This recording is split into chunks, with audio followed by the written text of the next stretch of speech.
tuliona yale yalitendeka kule Tanzania. Now we are still witnessing what is going on in Tanzania.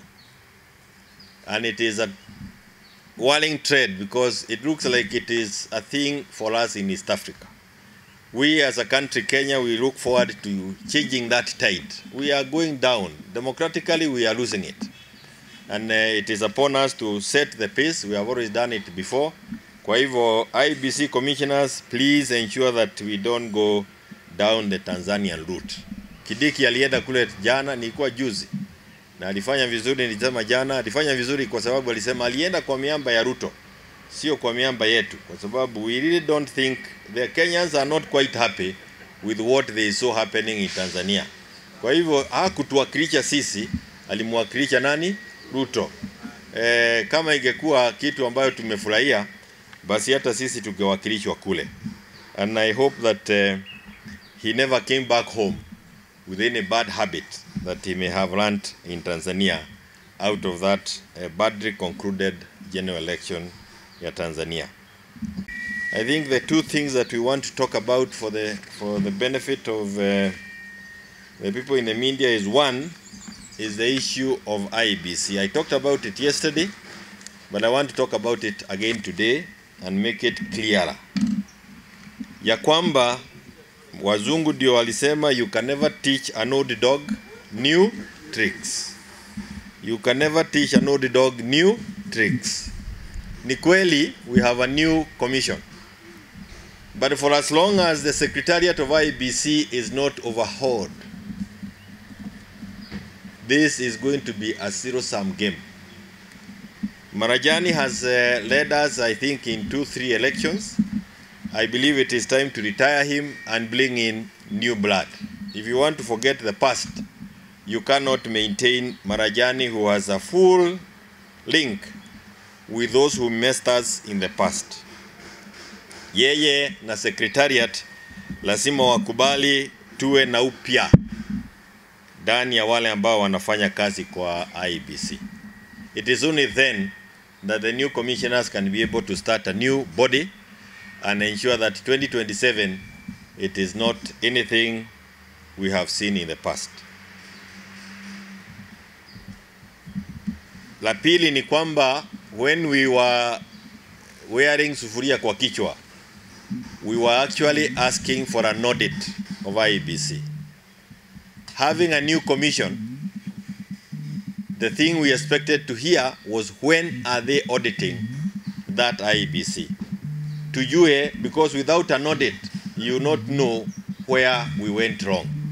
We are likely to repeat the same mistakes, and we expect to hear from IEBC commissioners when the audit will begin, who are going to do the audit, and how is it going to be conducted. That, I remember when he was doing the NADICO report, we had even started doing really a form of tendering, asking for companies to tender for that exercise. And where it is stored, it was a question of, is it Parliament that is going to hire? Is it the civil service that is going to hire? Is it a joint committee that was going to hire those who are supposed to audit IEBC? Haya mambo yakisahaulika, yale tunafanya tena itakuwa jambo gumu. Na mwisho ni kusema ya kwamba kwa haya mambo ni kusema ya kwamba tena commissioners will come and announce things that have been processed by the secretariat. So if you have a latent secretariat, it does not matter the quality of the commissioners. The secretariat must be addressed. It's not an issue that we are raising now, it's an issue we raised immediately after the 2022 elections. Marajani managed the 2022 elections, and we have information as to how the results that were supposed to go to the Supreme Court were either were tampered with until the Supreme Court said that this is a wild goods chase or something like that. So until we have addressed the secretariat, I have every reason to say that we are not likely to have useful elections come 2027. Do we have enough time? We do. Because what you do, and it has done in the past, get all these people in the secretariats, second them to the public sector, and hire others. Hiring quality people is not a major thing. And again, we have commissioners who can also be able to say this and this and this must be done to ensure that we move on. But some of the individuals who have mismanaged us, who are still in touch with the commissioners that were there before, needs to be retired for us to move forward.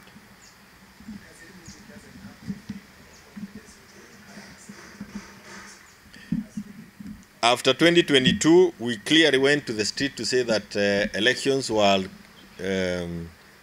messed, and the people who helped in the messing of the elections were mainly in the secretariat. Kama wale, unajua saa zingine tunakaa na mpaka tunasahau. The hiring of the returning officer. The hiring of the returning officers. One were from, you can go back to the history. We complained about the hiring. We complained about they are from where, and that's an area that needs to be addressed even now. Remember, those returning officers are the ones who helped leak 2022 elections. So I don't understand why you think that sasa wameokoka. Si sasa ifike hapo. Sisi wote tena tumeona vile elimu imeendelea kusorota Kenya hii. We complained more than 3 years ago that we are on a long trajectory on education. We are now where nothing is working. The university lecturers are on strike, students are at home, exams are being done. In the middle of exams, wazazi wanaambiwa tena, next time round you are paying 50,000 shillings per student asijui akipita. Last year we had 700,000 students ambao hatujui walipotelea wapi. There before we had 100% transition. Now we can see a system that is saying they have 7.9 billion shillings that they need to pay to the teachers. And instead of them concentrating on how to pay the 7.9 billion shillings, wameanza kusema they have ghost workers in the education sector. It's true, they could be there, but why are you concerning yourself with it now when there is a strike? First of all, sort out the issue of the strike, go and clean the payroll later. Otherwise watoto wataendelea kuumia wakiwa nyumbani, na every day that is spent at home by our young people, it is a waste of their future, and it is something that we must condemn. Kwa hivyo sisi kama wana Jubilee, wale walikuwako, wale wanakuja na wale watakuja, ni kwamba mambo ya elimu lazima yaangaziwe vizuri. We want a government that has respect for education.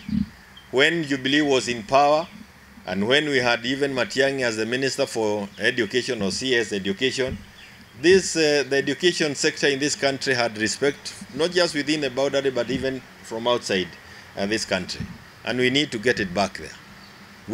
Many of you, I can see, are products, might have been products of that system. Kama we haukulipa, na sasa umepatiwa nafasi ya kusaidia wengine, bona unaambia walipe. William Ruto is a beneficiary of help. Now he has done everything possible to make education available for only the rich and not the poor. For as long as we don't allow every person, every child born in this republic free education or access to free education, we are not helping the generations into the future. Kwa hivyo mimi nataka kusema ya kwamba sisi kama wana Jubilee tulijivunia sana wakati tulikuwa na uwezo wa kuendesha mambo ya elimu under the ministry, under the CS Matiang'i na wale walikuja baadaye, na tukitaka kuona mambo ya elimu yamewekwa maanani kama vile tulikuwa tumefanya hapo beleni.